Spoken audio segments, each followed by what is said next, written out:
అపరిచితుడు cinema చూస్తే మనందరికీ తెలుసు. రాము నందిని ఎలాగైనా నా ప్రేమను అంగీకరించు నందిని, నా జీవితం ఇంతొస్తుంది. ఇలా చూసుకుంటా, అలా చూసుకుంటా అంటే అలా లేదనమాట. రేమో ఏయ్ ఓహో! షిక్ షిక్ అనంగానే రేమోకి పడిపోతుంది నందిని. ఇదేంట్రా అయితే? అరే నీ అబ్బా! అరే ఇన్‌స్టాగ్రామ్‌లో ఒక అమ్మాయికి విఘ్నేష్ అనే బ్యాండ్ వాయించుకునే ఒక అబ్బాయి పరిచయం అయ్యాడు. ఆ తర్వాత వీళ్ళు లవ్ చేసుకున్నారు. ఆ అమ్మాయి వీడిని నమ్మి వాళ్ళ ఇంట్లో వాళ్ళని కాదనుకోని వీనితో పాటు వెళ్ళిపోయింది. 4 నెలలు వీళ్ళు కలిసే ఉన్నారు. నేను నిన్ను పెళ్లి చేసుకుంటాను ఆ అమ్మాయిని నమ్మించి, ఆ అమ్మాయితో శారీరకంగా కలిసిన తరువాత, ఆ అమ్మాయి నన్ను పెళ్లి చేసుకో అని బలవంత పెట్టేసరికి ఆ అమ్మాయిని కొట్టి చంపి చెత్తబుట్టలో పారేయడం జరిగింది. ఆ అమ్మాయి వయసు 17 సంవత్సరాలు మాత్రమే. ఇదంతా ఎక్కడ జరిగిందంటే హైదరాబాద్‌లోని మియాపూర్‌లో జరిగిందనమాట. ఇప్పుడు ఈ విషయం గురించి మనం మాట్లాడుకోవాల్సిన అవసరం ఏమైనా ఉందా? ఈ జనరేషన్‌లో ఎలా ఉంది పరిస్థితి అని చెప్పేసి ఈ వీడియోలో మనం క్లారిటీగా తెలుసుకోవడం జరుగుతుంది. సో, సుత్తి లేకుండా చాలా క్లారిటీగా చెప్పడం జరుగుతుంది. దయచేసి ఈ వీడియోని పూర్తిగా చూడండి. అప్పుడే మీకు అర్థమవుతుంది. ఈ వీడియో నచ్చితే మీరు లైక్ చేయండి. మన ఛానెల్‌ని సబ్స్క్రైబ్ చేసుకోండి. సో, వీడియోలోకి గనక వెళితే లవ్. లవ్ అనేది ఎప్పుడు ఒకేలాగానే ఉంటుంది. కానీ అది నిజమైన లవ్వా? లేదంటే ఒక ఫేక్ లవ్వా? అని క్లారిటీ వచ్చిన తర్వాత ఒక నిర్ణయం తీసుకుంటే బావుంటుంది. కొంతమంది అబ్బాయిలు, అందరు అబ్బాయిలని కాదు గానీ, కొంతమంది అబ్బాయిలు మాత్రమే ఎఫ్‌బీలో గానీ, ఇన్‌స్టాలో గానీ, లేదా మీరు వర్క్ చేసే చోట గానీ, మీరు చదివే చోట గానీ, వాళ్ళెలా ఉంటుందంటే, వాళ్ళు మీకు దగ్గరవ్వాలి అని జెప్పేసి బిస్కెట్‌లేయడమో, లేదంటే గిఫ్ట్‌లు ఇవ్వడమో, మిమ్మల్ని పొగడ్డమో ఇలా ఉంటుందనమాట. ఇదిగోండి సార్ లంచం. ఉంచండి ఉంచండి చెప్తాను. ఇంకా "ఏంరా తినలేదా? ఇంకా ఎందుకు తినలేదమ్మా? బుజ్జి, కన్నా" ఇలా అని చెప్పేసి మాట్లాడుతా ఉంటారు. ఇది చూసిన తర్వాత అబ్బా! వీడు నా మీద చాలా అంటే చాలా ప్రేమ చూపిస్తన్నాడు. వీడు నాకిలా గిఫ్ట్‌లు ఇస్తన్నాడు అని చెప్పేసి మురిసిపోయి ఇదేదో లవ్వేమో అని మీరు అనుకుంటారు. కానీ అవతల వ్యక్తి లవ్ అనుకోడనమాట. ఎలాగైనా దగ్గరవ్వాలి, ఆ పని కంప్లీట్ చేసుకోవాలి అని చెప్పి అజెండా మాత్రమే ఉంటుంది. ఏం మాట్లాడతావు నువ్వు? ఏం మాట్లాడతావు నువ్వు? You respect and take respect. I respect. మిమ్మల్ని లవ్ చేసి, మిమ్మల్ని పెళ్లి చేసుకొని, వాడు భాగస్వామిగా ఉంచుకోవాలి అని వాడి దగ్గర ఉండదు. కొంతమంది దగ్గర, అందరని చెప్పట్లేదు, కొంతమంది దగ్గర చాలా ఎక్కువగా. సో, ఇలా ఉంటుందన్నమాట. ఇది చూసిన తర్వాత అబ్బా! చాలా అద్భుతంగా ఉన్నాడు ఈ అబ్బాయి. నాకు ఎలాగైనా కావాలి. అబ్బాయిలనే కాదు, అమ్మాయిలు కూడా ఉండొచ్చేమో మేబీ. సో, ఇక్కడ పాయింట్ ఏదో వినండి. పాయింట్ మాత్రం వినండి. సో, ఇలా దగ్గరైన తర్వాత వాడితో ఆ పని కంప్లీట్ అయిన తర్వాత వాడేమంటాడంటే ఇంకంతే ఓవర్ అని చెప్పేసి చెప్తారు. లేదంటే కొంతమంది అంటారు విసుక్కోవడము. ఆ తర్వాత చేంజ్ అయిపోతుంది. బుజ్జి అనేది కాస్త పోసే అనేలాగా అయిపోతుందనమాట. ఏంటి ఇప్పుడు ఫోన్ చేశాడు? ఈ పాటని కాలర్ ట్యూన్ గా మార్చుకోవాలంటే స్టార్ నొక్కి 9 రొక్కండి. పాటి ₹15, నెలకు ₹30. అలా అయిపోయిన తర్వాత వాడు అసలు క్యారెక్టర్ బయటపడిన తర్వాత కొంతమంది ఏమో అమ్మాయిలు బయటకు వచ్చేస్తారు. కొంతమంది మోసపోయి అని చెప్పేసి సూసైడ్ చేసుకుంటారు. ఇప్పుడు అబ్బాయిలే చేసుకుంటున్నారు ఎక్కువగా. అది వేరే విషయము.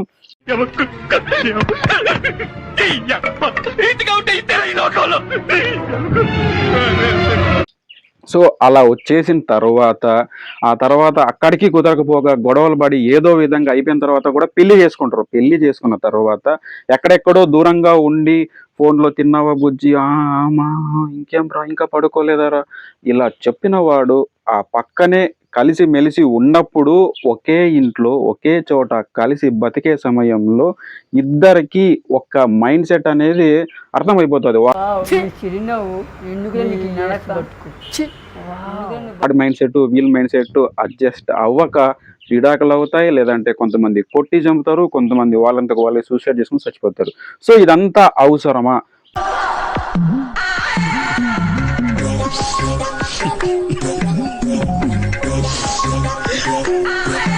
మన ఫ్యామిలీ చెప్పినట్టుగా మనం ఉంటే చాలు. కేరింగ్‌గా వాళ్ళే చూసుకుంటారు.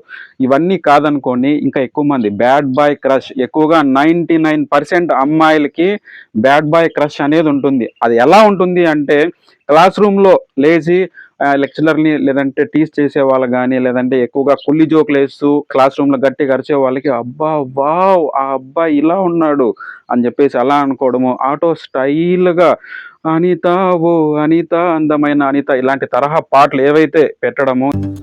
నేనంటే నీకెందుకే అంత పిచ్చి?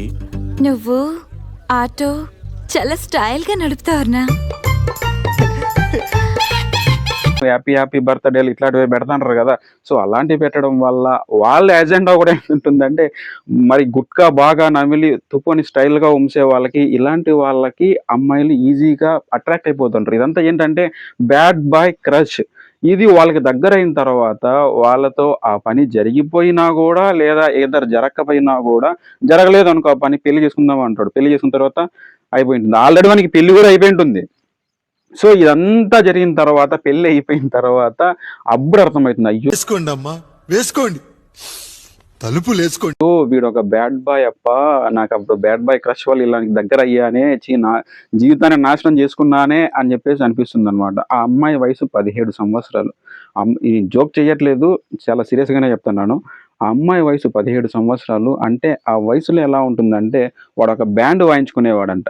బ్యాండ్ వాయించుకుని స్టైల్గా ఇలా కొట్టడం వల్ల అట్రాక్ట్ అయ్యింటేనే కదా ఇంట్లో వాళ్ళని కాదనుకొని వాడి దగ్గరికి వెళ్ళింది. అపరిచితుడు సినిమా చూస్తే మనందరికీ తెలుసు, రాము నందిని ఎలాగైనా నా ప్రేమను అంగీకరించి నందిని. ఇక్కడ డిస్కషన్ పట్టు గురించి కాదు, పెళ్లి గురించి. నువ్వంత హార్ష్గా మాట్లాడుతుంది, నేను ఫీల్ అవుతాను. నా జీవితం ఇంత వస్తుంది, ఇలా చూసుకుంటా అలా చూసుకుంటా అంటే అలా లేదనమాట. రేమో ఓహో షిక్ షిక్ అనగానే రేమోకి పడిపోతుంది నందిని. ఆ తర్వాత టైం బాగుంది కాబట్టి అర్థం చేసుకుని మళ్ళీ రాము దగ్గరికే వస్తుంది. సో లవ్ అనేది చాలా అందంగా ఉంటుంది. కొంతమంది ఇలాంటి పని కోసం ఎవరైతే ఎజెండా పెట్టుకొని పోతారో వాళ్ళ వల్ల దిగజారిపోతుంది అనమాట. డ్రాయర్ గురించి ఇంత బాగా చెప్పారు, దాని విలువ మీకు ఎలా తెలుసు సార్? నేను వేసుకోను కాబట్టి. అరే బాసు, ఏమీ ఇప్పుడు చాలా మంది పెళ్లిళ్ళు చేసుకున్నారు, వాళ్ళ ఫ్యామిలీస్ని బాగా చూసుకుంటున్నారు, రెస్పాన్సిబిలిటీతో ఉంటారు.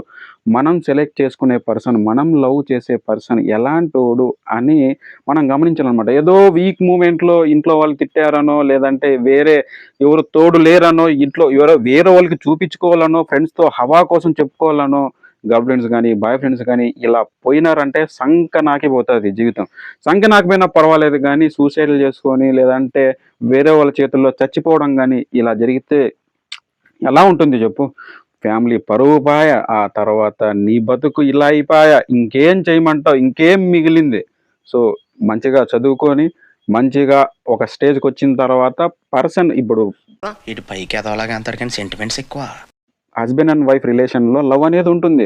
లవ్ అనేది అసహించుకునే దానికి కాదు, నేను చెప్తాను. అది పెళ్ళైన తర్వాత లవ్ ఉంటుంది, అరేంజ్ మ్యారేజ్ అయినా లవ్ ఉంటుంది, తల్లిదండ్రులకి లవ్ ఉంటుంది, ప్రతి ఒక్కరికి లవ్ ఉంటుంది. ఆ లవ్ ఎలా ఉంటుందంటే బ్యాడ్ బై క్రష్ వచ్చేసి చాలా డేంజర్గా ఉంటుంది అనే ఉద్దేశంతో ఈ వీడియో నేను చేశాను. ఈ వీడియోలో తప్పు ఉంటే మాత్రం క్షమించండి అబ్బా. ఎవరన్నా మనసులు నొప్పించింటే, ఈ వీడియో మీకు నచ్చినట్లయితే ఈ వీడియోని లైక్ చేయండి.